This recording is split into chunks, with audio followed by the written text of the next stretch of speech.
Yo l'équipe, comment vous allez? Real Madrid-Valence, je sais pas ce que vous avez vu, mais moi les gars, je vais vous dire une première chose. Vinicius est indéfendable tout simplement. Il est indéfendable. Je sais pas si vous avez regardé le match, mais tout au long de la rencontre, c'était très compliqué de le gérer. Je pense qu'il est passé complètement à côté de son match. Alors, Real Madrid-Valence, qu'est-ce que vous avez vu? Quel est le résumé de cette rencontre? Quels sont les points qu'on peut tirer de ce match de ce soir? On va essayer d'analyser tout ça ensemble. Le débrief, c'est parti. Trois petits points rapides que moi, j'ai remarqué dans cette rencontre. Premièrement, je vais mettre un accent justement sur le match en entier. Qu'est-ce qui s'est passé le plus important? Et en deuxième point, on va s'arrêter sur les joueurs qui ont été bons. Et en trois, Real Madrid-Valence. Quel match très élevé, quel match de malade. On a vu déjà dès les premières minutes que Valence était venu pour faire le mano à mano avec le Real. Ce soir, ils étaient là, ils étaient pas là pour rigoler, ils étaient pas du tout aux abonnés absents. Valence a répondu présent. Ils ont prévenu tous leurs supporters et le match, il était chaud bouillant. Pour 2025, je pense que ça a commencé très fort parce que le Real a reçu énormément d'assauts pendant les premières minutes. On a même cru qu'on allait perdre ce match, tout simplement parce que jusqu'à une certaine période de la rencontre, moi je me disais que c'était complètement perdu. Et tu as un joueur dans l'équipe qu'on ne peut plus défendre, les gars. Pour ce soir, je peux pas le défendre. Vinicius, il est passé complètement à côté. Et lui, justement, il ne nous aide pas du tout à gagner nos rencontres. Vinicius, franchement, il faut se poser des questions. Je sais pas si c'est parce que Ancelotti fait un peu le rôle de père que Vinicius a du mal un peu à se maîtriser, mais ce soir c'était hyper compliqué. C'était hyper compliqué pour lui. Le mec il s'anime, il s'envenime sur toutes les actions. C'est pas compréhensible. À un moment donné, t'es au niveau. À un moment donné, il faut pas répondre à toutes les provocations. Je pense qu'il a mis tout le monde en galère ce soir. Tout le monde en galère. Bref, on va essayer d'analyser cette rencontre très enlevée entre ces deux équipes. Score final 2-1 pour le Real, vous l'avez vu. Un match âprement disputé. Alors le match il a commencé sur d'énormes engagements des deux côtés. On a vu Valence qui a mis le Real en danger, qui s'est créé beaucoup d'occasions et heureusement qu'on n'a pas que Vinicius dans l'équipe. Heureusement qu'on a quelqu'un de courtois dans cette formation qui s'appelle tout simplement Thibaut Courtois, qui nous a fait un match de grand, tout simplement un match de grand gardien. Vous avez vu les parades qu'il a sorties. Il a tenu le Real sur le fil sur presque beaucoup d'occasions.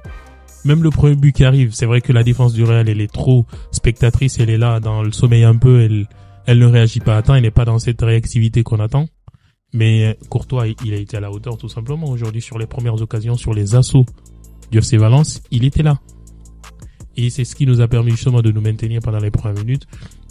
On a vu Valence a ouvert le score, le Real a essayé de revenir à la marque et juste le Real a eu beaucoup d'occasions. On a vu quelques fulgurances de Mbappé, de Vinicius en première mi-temps. Vinicius, il était dedans, il aspirait d'ailleurs tous les ballons. Il était quasiment l'homme de la première mi-temps, mais sauf que il était trop il était justement dans cette surexcitation qui l'amène pas justement à se calmer, à canaliser ses efforts et pouvoir permettre à l'équipe de pouvoir gagner ses matchs. Et on a vu au fur et à mesure que le match il avançait, il sortait petit à petit de son match. Sinon globalement sur le front de l'attaque, il était le meilleur. Bellingham en dedans, Mbappé en dedans, Rodrigo transparent. Globalement, c'était lui l'homme de la première mi-temps. On est parti au vestiaire, on est revenu à la deuxième mi-temps, on était mené. Le Real s'est battu, ils ont essayé de revenir, mais Vinicius, comme vous le savez, il est sorti de son match, il a pris le rouge. Et Valence qui défendait très bien, Valence qui faisait son match jusque-là. Et depuis qu'il est sorti, on a vu quand même que les joueurs qui jouent avec lui justement au niveau offensif se sont libérés. On a vu Bellingham et Mbappé qui ont été libérés, qui ont justement sorti une fin de partie très intéressante. Mbappé qui a fait des appels, qui a démultiplié justement ses appels vers la fin. Ce soir d'ailleurs, je vais m'arrêter un peu sur lui. Globalement, il a fait un match correct, mais ce n'est pas suffisant pour son niveau. Justement, on le sait, pour ce genre de match, il faut qu'il fournisse un peu plus, il faut qu'il apporte un peu plus tout simplement dans les frappes, dans les déplacements, dans les tirs, dans la proposition. C'est vrai qu'il avait quelques appels en profondeur, mais c'était globalement des appels qui étaient hors jeu. Donc ce soir, il s'est démené, il était pas mal. On va lui donner une bonne note. Mais j'ai envie de tirer justement le chapeau pour les gens qui ont été bons. Bellingham, il a été bon. Modric, justement, qui est rentré en jeu, qui a tout transformé, qui a permis à l'équipe justement de retrouver de l'élan. Un point numéro 2, faut parler un peu de ce Real de Madrid. J'ai vu un Real de Madrid dominateur qui a réussi d'ailleurs à faire jusqu'à 622 passes dans cette rencontre, mais qui n'était pas totalement en maîtrise. Elle n'était pas en maîtrise parce que sur les occasions offensives, justement, elle n'arrivait pas à les concrétiser et défensivement, elle était tout le temps en danger. Elle avait une défense très découverte. Elle avait une défense qui n'arrivait pas justement à contenir les assauts offensifs du FC Valence. Ça, c'est un point à travailler. Ce soir, franchement, il y avait des difficultés quand même. Mendy, il se faisait déborder. Déjà sur le premier but, on l'a vu. Mendy, encore beaucoup de mal. Alors Vasquez, il était Il n'était pas mal, il faisait son match, mais lui aussi il se faisait déborder. Les deux latéraux, ce soir, ils n'ont pas assuré. Dans le milieu de terrain, on se faisait un peu dépasser. Le match, il n'était pas totalement maîtrisé parce qu'il y avait beaucoup d'occasions pour l'adversaire et ça, c'est des points justement qu'il va falloir peut-être revoir. Après, on ne jouait pas contre une petite équipe de Valence, hein. Il faut se le dire, les gars. C'était une grosse équipe, ils avaient leur public et c'était compliqué. Les gars, la prestation magistrale de Modric. Qu'est-ce qu'il nous a fait ce soir? Justement, son entrée en jeu a tout changé. On a changé de capitaine de bord.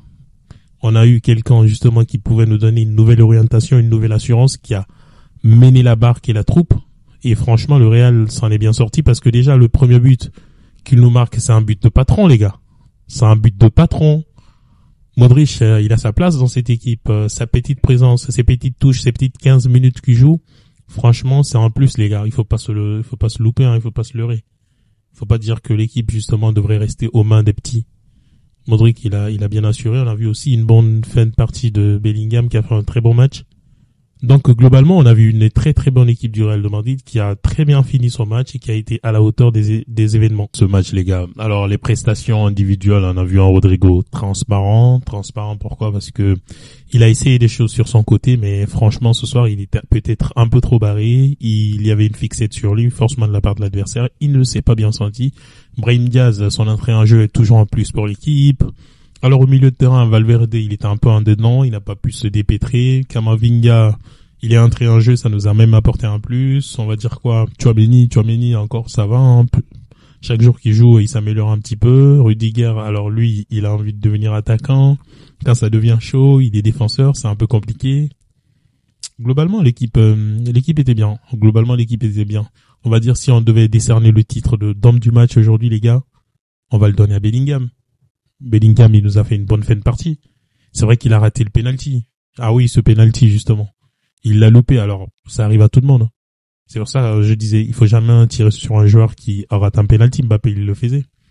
Mais Bellingham, ce soir, il a fait un bon match. Il a fait un bon match parce qu'il est resté concentré.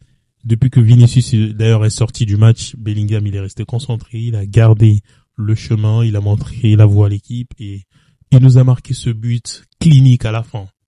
On a vu globalement un Real pas en maîtrise, mais un Real réaliste. Un Real qui a la capacité de faire des remontadas, de sortir des situations compliquées, les gars. C'est ce qu'on attend de cette équipe, les gars. Voilà, c'est ça un bon match.